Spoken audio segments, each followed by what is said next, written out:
Egypt, the richest source of archaeological treasures on the planet. Oh, wow, look at that!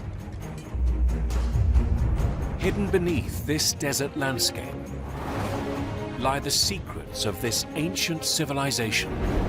Oh, I never seen something like this. Now, for a full season of excavations, our cameras have been given unprecedented access to follow teams on the front line of archaeology. This is the most critical moment. Revealing buried treasures. Oh! We're lucky today. Wow, lots of mummies. The smell is horrible. And making discoveries that could rewrite ancient history. We've never had the proof until now. This is where it all started. My goodness, I never expected this.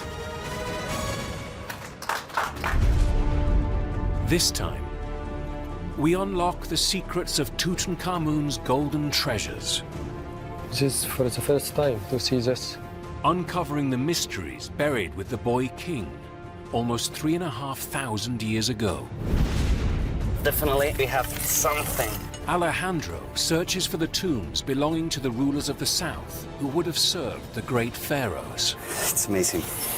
John and Maria head into the desert, hunting for the lost quarries of Tutankhamun. My heart is pumping, yeah? It's pumping. And Nozomu pushes excavation to the limit to uncover the lost tombs of Tutankhamun's elite. It's really dangerous inside.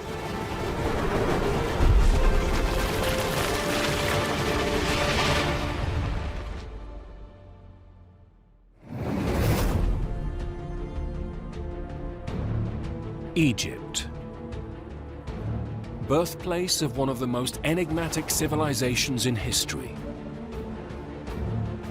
The pyramid tombs and the Valley of the Kings, the final resting places of powerful pharaohs. Of the possible 63 tombs in the valley, there is one that outshines the rest and has captured the world's imagination. The tomb of Tutankhamun. The boy king was just 18 years old when he died. But his priceless golden treasures have made him the most famous pharaoh of all time. His funerary riches have been displayed all over the world. But now they are all coming back to Egypt. Cairo. In the shadows of the Great Pyramids, engineers are building a $1 billion museum and research facility. The Grand Egyptian Museum will house all Tutankhamun's 5,000 treasures in one place for the first time in 100 years. One of the centerpieces of the museum will be Tutankhamun's golden coffin.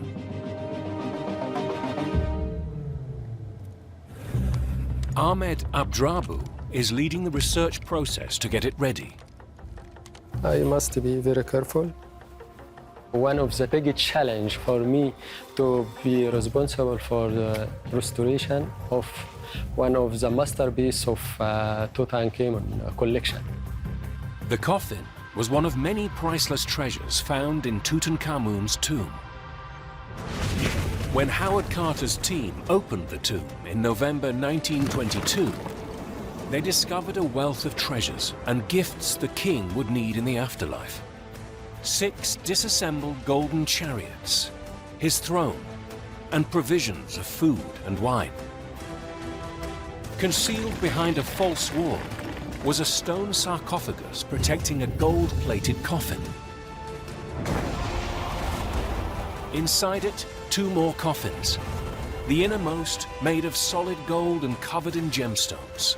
And inside that, the mummy of Tutankhamun, wearing a magnificent death mask, the most famous find in all of Egypt. Ahmed needs to discover how the ancient artisans built Tutankhamun's golden coffin. The inside is made of wood, but the outside is covered with a thin layer of precious gold. Must be very, very careful because I am working on one of the masterpieces. Under the lens, Ahmed discovers an extraordinary secret. The thickness of the gold leaf, it ranged between 14 and 18 micron. The ancient artisans could craft gold as thin as shrink wrap.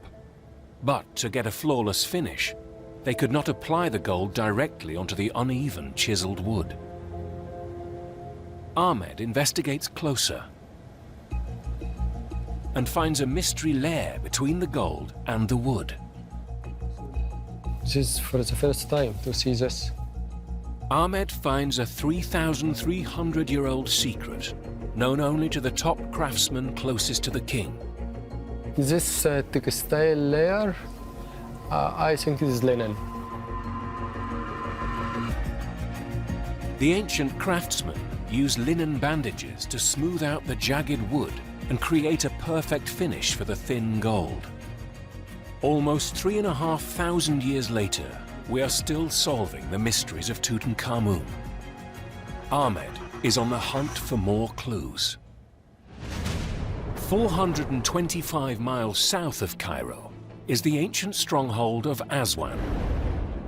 It's here Tutankhamun would have positioned his most trusted governors to defend the southern border between Egypt and gold-rich Nubia. No, espérate, cógelo tú. Professor Alejandro Jimenez Serrano O Luis, ¿qué tiene Ana en la 35N?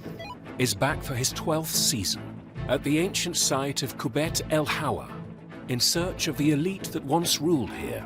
What we have is the tombs of the highest officials of the province. Not only the officials, but also their family and their assistants. For 16 years of his career, Alejandro has been studying the tombs of the ruling families of the south. They would have served the powerful pharaohs like Tutankhamun. In 2017, he found the tomb of the brother of Sarenput II, a powerful governor of Aswan. Now Alejandro is back in search of new evidence about this powerful clan. Vale, gracias. It seems that we have something interesting. Let's go.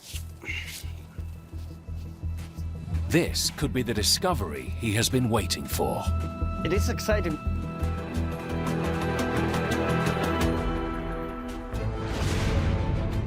"40 miles north of Aswan sit the sandstone quarries of Gebel El Silsila, used by the great pharaohs. The enormous temples of Luxor and Karnak were forged from rock quarried there. Let's go. Let's go. John Ward and Dr. Maria Nielsen have been excavating together here for 8 years. Their home is a houseboat on the Nile. Nils, what about you, mate? They are working with a team of archaeologists to investigate the secrets of the ancient Egyptian quarries. This year, John and Maria, with their fittingly named dog, Carter, want to solve an ancient mystery. Was Tutankhamun also one of the powerful pharaohs who used these quarries?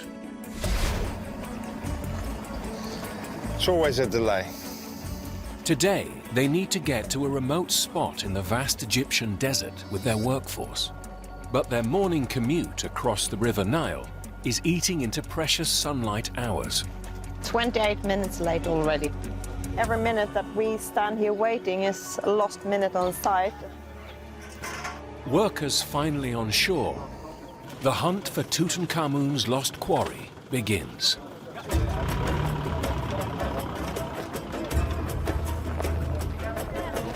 Another day in paradise. Sun, sand, dirt, stone, boiled eggs, and cucumber.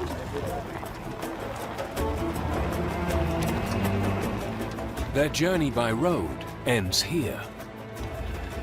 To reach their destination, they will have to carry their equipment by hand in 100-degree heat and across half a mile of steep, rocky hills.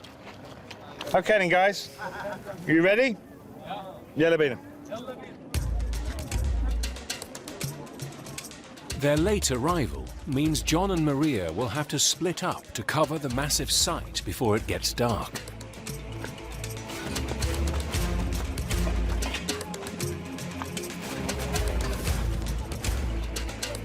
John is going to look for evidence of quarry workers' homes, Ready?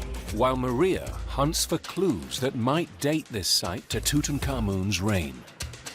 I think the game of today is to establish that this is from the time of Tutankhamun.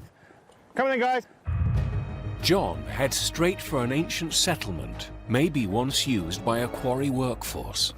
If he can find distinctive pottery with the telltale markings, it could help him date the site. Look at the amount of pottery on the floor. This is where we should excavate. Where's the safest route down? While Maria starts her hunt for clues at a quarry face that has been untouched for millennia. 40 miles south of Gebel el-Silsila in Aswan, workers excavating close to Governor Saranput II's tomb find ancient chisel marks. Here there is something that is quite strange because we have a type of carving and this is smoother. So, sincerely, we have no idea what we are going to find. Hey, look. Sun is going down, probably indicating that here we have a hole. I've seen this only when we have a funerary chamber there. It could be a tomb. But is there any treasure buried beneath the golden sand?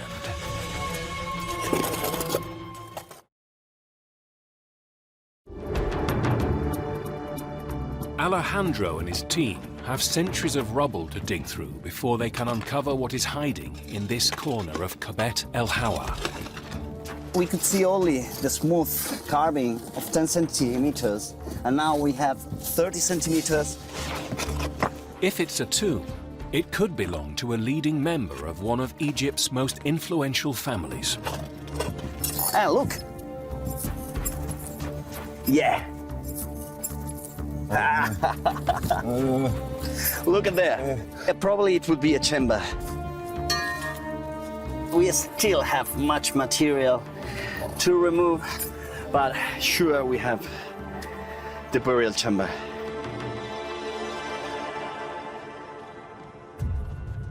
Just 55 yards away lies the tomb of the head of a powerful family, Saranput II, the governor of Aswan. Is it possible that the tomb Alejandro is unearthing nearby could belong to someone as prominent? This tomb shows the grandeur of the governors. They wanted to show their power. Saranput II was a rich and influential leader. He was an important chief from Aswan, part of a ruling class of commanding and wealthy families. From an island on the Nile, they controlled the gateway to Africa and guarded important trade routes along the Nile into Egypt. African traders brought in luxury goods for the pharaohs, such as ebony, leopard skins, and ostrich eggs. But most importantly of all, they brought in gold from Nubia that filled the tombs of the mighty pharaohs, including Tutankhamun. Tamam. Just yards away from Saranput II's burial chamber, Okay. Alejandro's team excavates a tiny hole into their ancient tomb. Here we have some termites. This is good evidence because they are always looking for the coffins.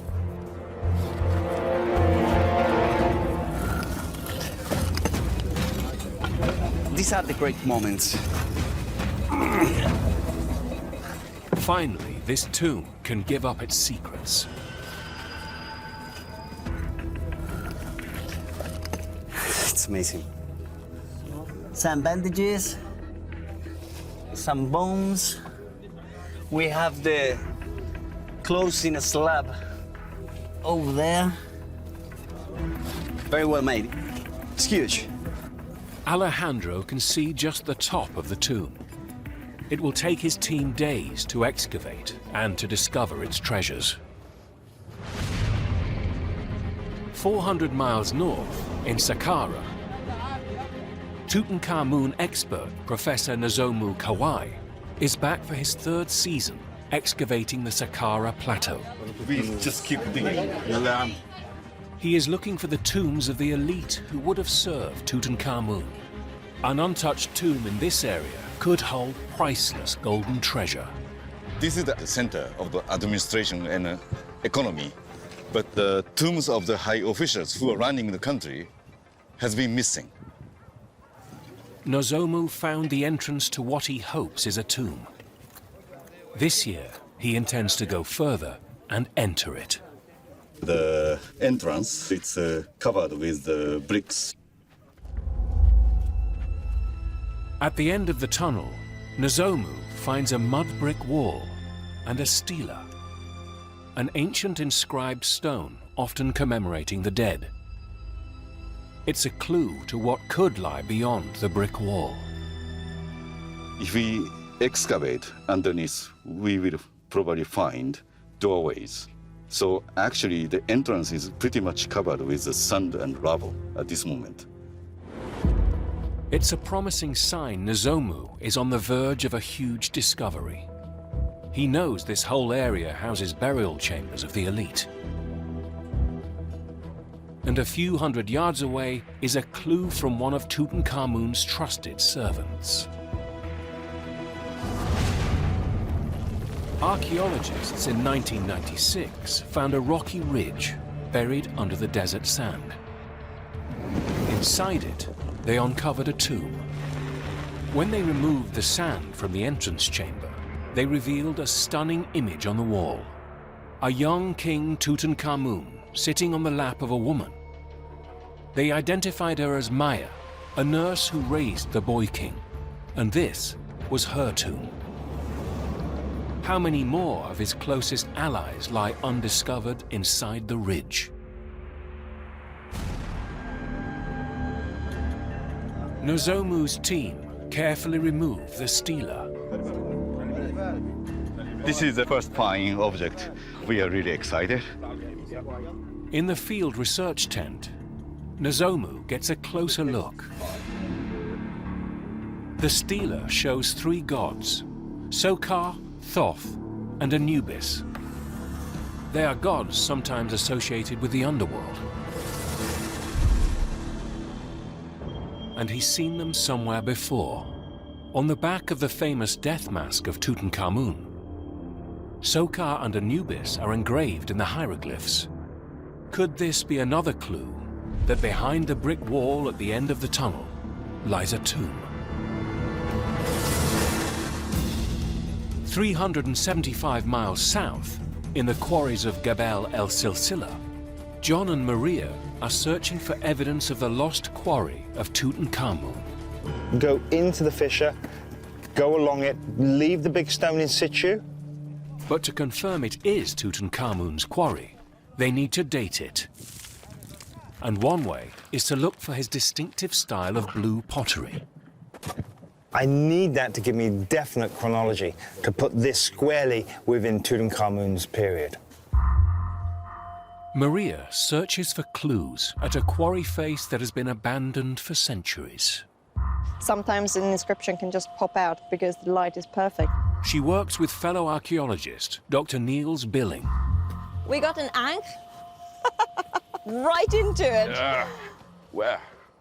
Ankh means life in ancient Egyptian, and the sound is the middle part of Tutankhamun's name. Maria and Niels need to find Tutankhamun's complete name, which they expect to be displayed on a royal seal known as a cartouche. If it exists here, it's proof this quarry was once officially used by the boy king. Okay, so we know what level to search for. So let's just scout the area. Yo. If they find it, it could mean that the young Tutankhamun was quarrying here for massive building projects, previously unknown to archaeologists. Niels, over here. We got something.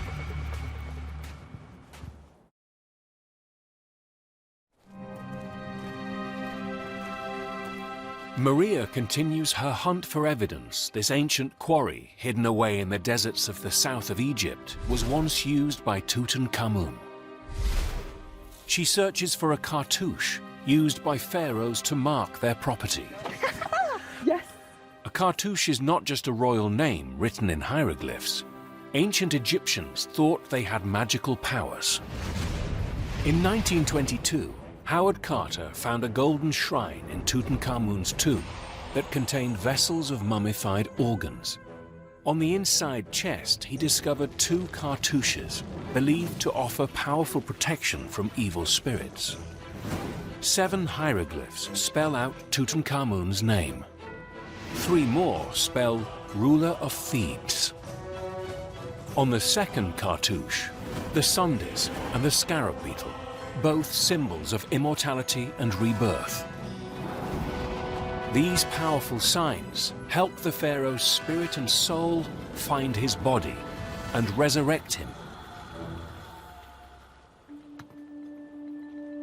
At the quarry face, Niels decodes the hieroglyphs. We have the name of Tutankhamun.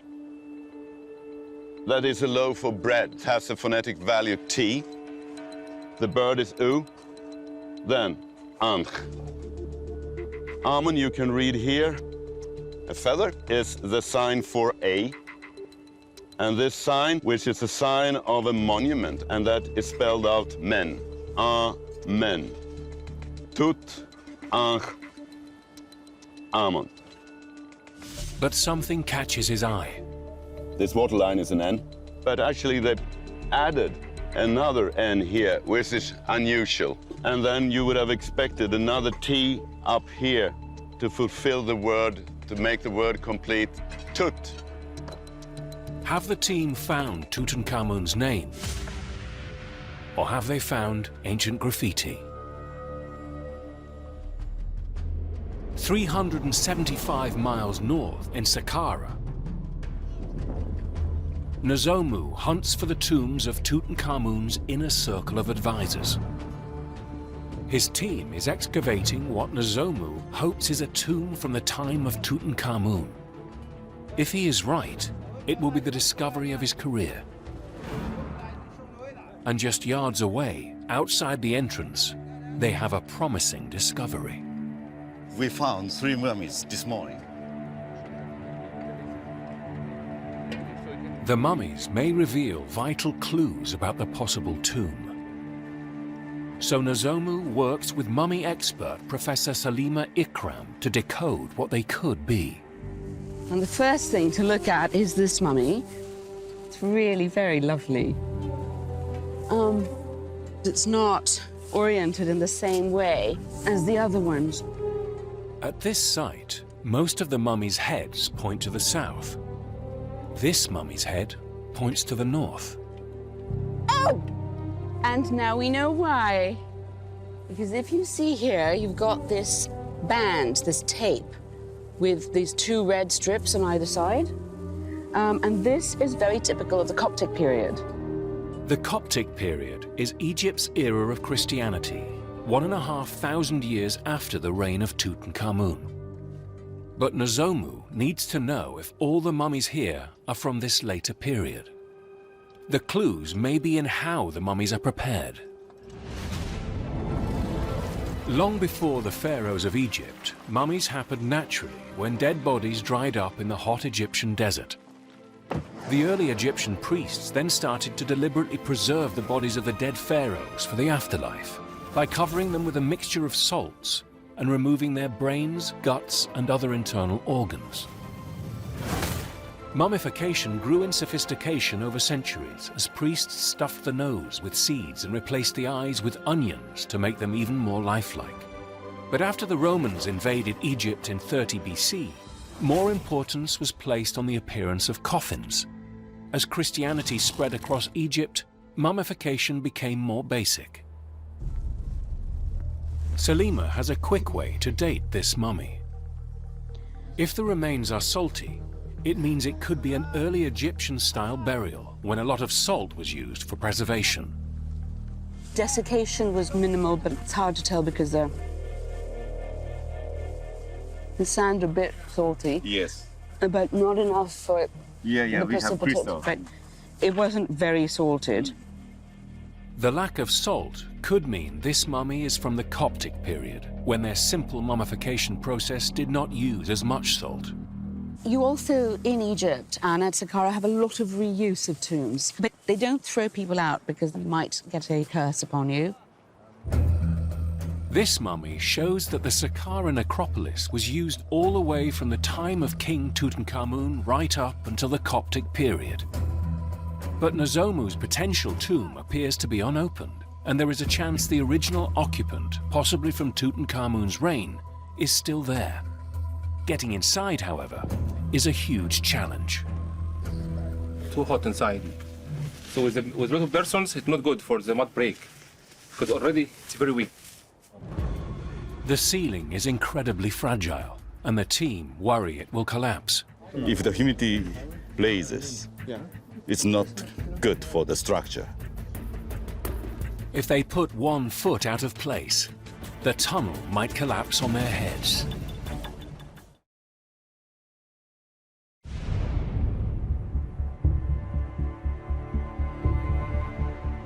In the lab of the new Grand Egyptian Museum in Cairo, an army of specialists are working around the clock to investigate and preserve Tutankhamun's treasures.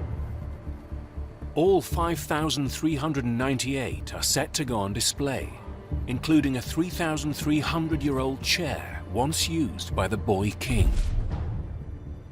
It's down to Ahmed El Shika to restore it, ready for museum visitors. I have 122 pieces for Tutankhamun restoration and conservation, and this is my dreams. But all Tutankhamun's treasures were almost lost forever. When Howard Carter discovered the tomb 100 years ago, he found it had been broken into long before. But why did those first tomb raiders leave so much treasure behind?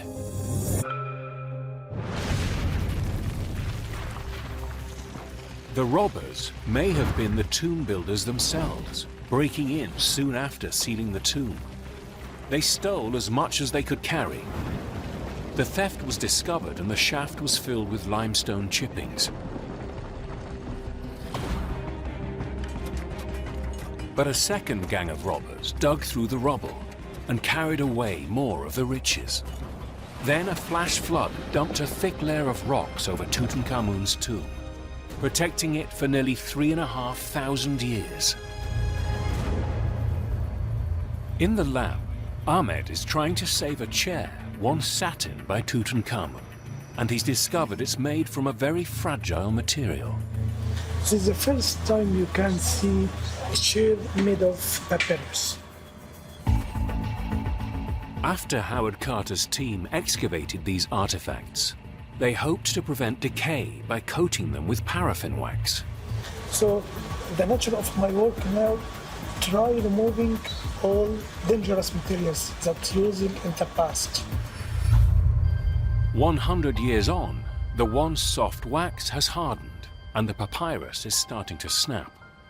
Tutankhamun's ancient chair could break at any moment. Ahmed must act quickly to save this priceless artifact, but he faces a problem. The nature of the wax can convert the papyrus from easy moving to hard moving. The wax has made the papyrus brittle. To save the chair, Ahmed must carefully remove the wax with a scalpel, but time is not on his side. The restoration and conservation can take me 1 month, 2 months, 3 months. It's a painstaking task. But without the museum's army of specialists, these artifacts would eventually disintegrate, and the treasures of Tutankhamun would be lost again, and this time, forever. 400 miles south, in Gebel El Silsila, This was not done in haste. No. Maria and Niels think they have found Tutankhamun's name carved into the quarry face. I find it intriguing. But the spelling mistake has thrown the find into doubt. If Neil can confirm, then it is like a claim that says that this quarry was used during the time of Tutankhamun. It's made in the size that it actually should be seen. This is official. Niels and Maria are now convinced Tutankhamun's name was inscribed here officially. It is vital evidence he used the quarry. So just take this little bit here and just give a sweep and see what we got. John looks for flashes of distinctive blue pottery, pottery made in Tutankhamun's reign. Start in this area here. With this, he hopes to find a second way to date the site and prove this settlement was used by Tutankhamun's quarry workers. This is better. The smaller fragments is exactly what I'm after. Heavy foot traffic within the encampment itself, showing that people were coming and going. John has found small bits of broken pottery suggesting people once lived here, but not the telltale Tutankhamun blue pottery. Where? Okay, hold on. Follow. But they do find something astonishing. My heart is pumping, yeah? It's pumping. A rare amulet shaped like a scarab beetle. Now, the reason why we're excited about scarabs is, of course, that if you turn them and we got an imprint on them, then that can give us a firm date. The scarab beetle represented rebirth, so the ancient Egyptians made scarab-shaped amulets as lucky charms. They were made from stone, metal, or even precious gems. This is what it's all about. Scarabs were often inscribed with a depiction or name of a god. The identity of the god could help date it. Oh. You ready? I'm going to let you see it first. Okay, it's got a god. I got to see it now. I got to go. Oh, wow. Can the scarab help prove this is Tutankhamun's quarry?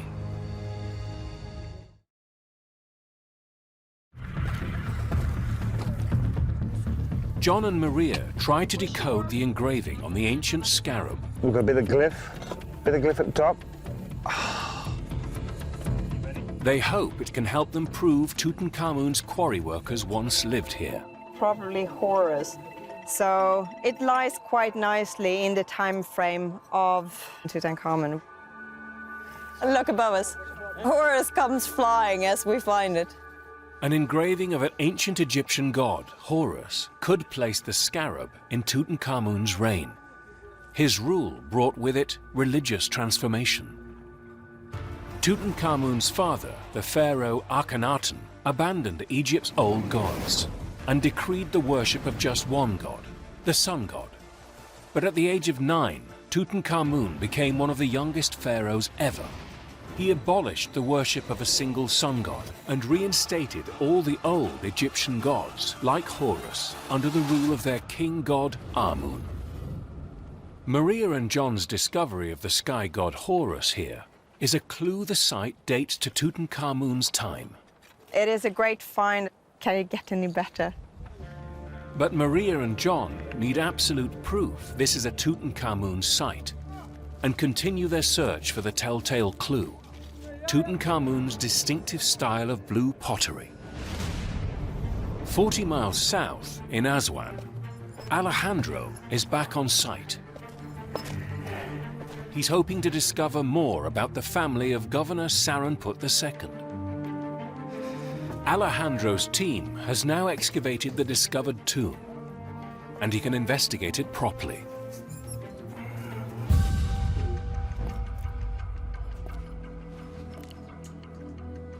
The craftsmanship and location of the rock-cut tomb suggest this is a burial chamber of the elite. But there is no mummy. However, there are clues to who could have been buried inside. These are the only remains that we found. The team finds fragments at the bottom of the tomb that may hold the key. These wooden shards are what's left of a coffin. But Alejandro discovers unusual markings on them. I have just noticed the presence of a couple of eyes. Here we have one eye and another eye. These eyes are wadjet eyes, meant to let the dead see outside the coffin, and they normally match exactly the size of the body inside. The small size and shape of the eyes tells Alejandro who possibly occupied the tomb. This is a coffin of a child. Very, very young. I would say almost a baby. With no more artifacts and without an inscription to decipher, Alejandro will never know the name of the tomb's owner. But he can still decode more clues. Just from the colors and the type of wood, this coffin was prepared for a member of the elite. Alejandro's closer to finding more of this powerful family. His search for the governing rulers of Aswan and the Pharaoh's most trusted subjects continues. We do not have here Tutankhamun, but we have some information, which is at the end what we are looking for.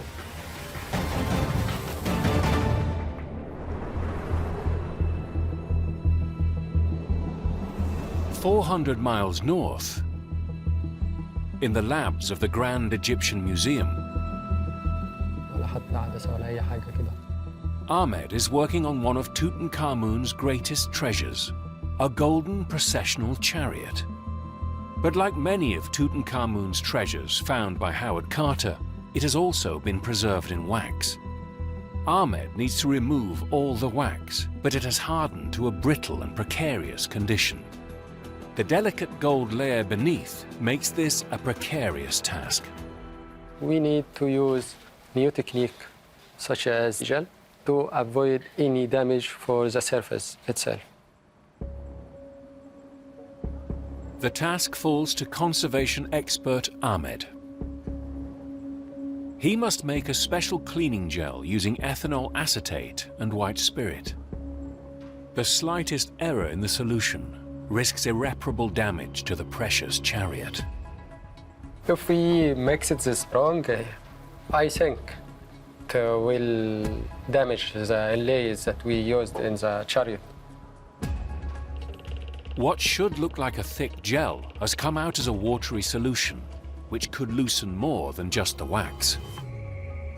I can't use this for the cleaning of the chariot, so I must make another one. Ahmed cannot risk damaging the chariot. All hopes are on the second batch. Now, I apply the tissue paper. Then, after 5 or 10 minutes, I will remove the gel. It's a nerve-jangling wait.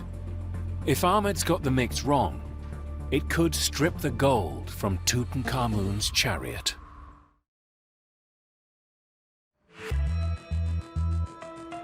After 10 anxious minutes, it's the moment of truth for Ahmed. Has the cleaning solution worked, or has it caused irreparable damage to the priceless chariot?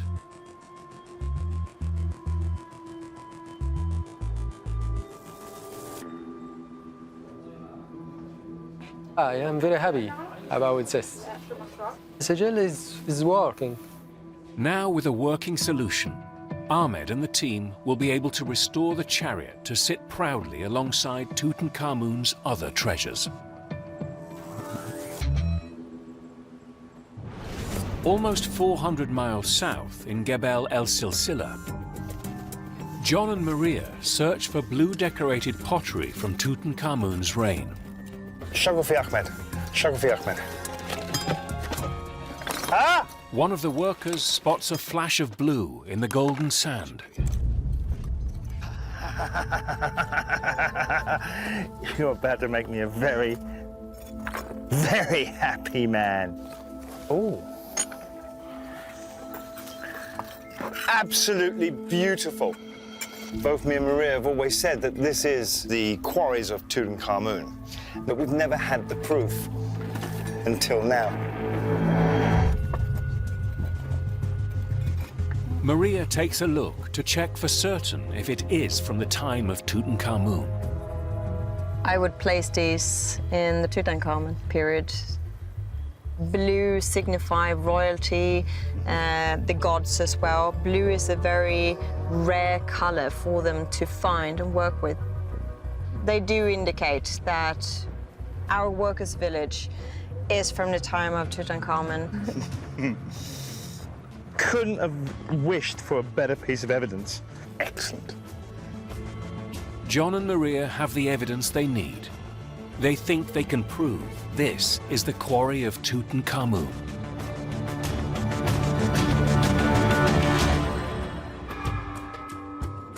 "375 miles north in Sakara. It's Nozomu's life's work to prove Tutankhamun's inner circle of elite are buried here. After 3 weeks, he's discovered the entrance to a tomb. And now it's the moment of truth. This is a kind of moment we archaeologists really enjoy, entering. Isn't it exciting?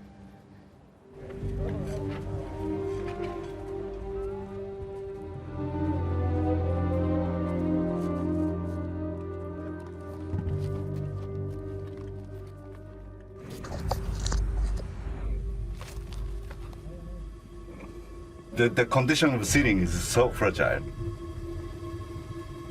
It's really dangerous inside. If the ceiling collapses, it could be fatal. But to see what's in there, someone will have to crawl down the long corridor inside the tomb. Smell of mummies. There are lots of objects inside.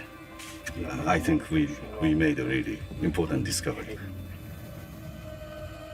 Despite the fragile roof and the danger of collapse, one of Nozomu's team crawls deeper into the tomb. The risk is worth it. Archaeological treasures are everywhere he looks. Lots of mummies. There are 2 coffins, but undecorated and partly broken. Wow. It looks like the big statue of goddess.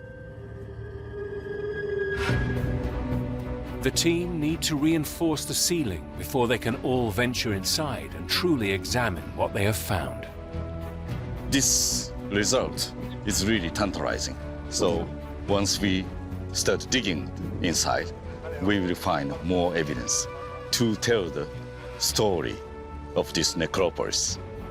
Nozomu's team will be back to uncover more of the plateau's secrets next year and see if the elite of Tutankhamun are hidden below. In the meantime, Nozomu must brick up the entrance to protect the treasures inside. I'm gonna dedicate to excavate here rest of my life. This is just the beginning, Almost 3,500 years after his death and 100 years after his rediscovery, Tutankhamun continues to beguile and fascinate, inspiring archaeologists from all over the world to come to Egypt for the chance to add their names to history and find their own lost treasures.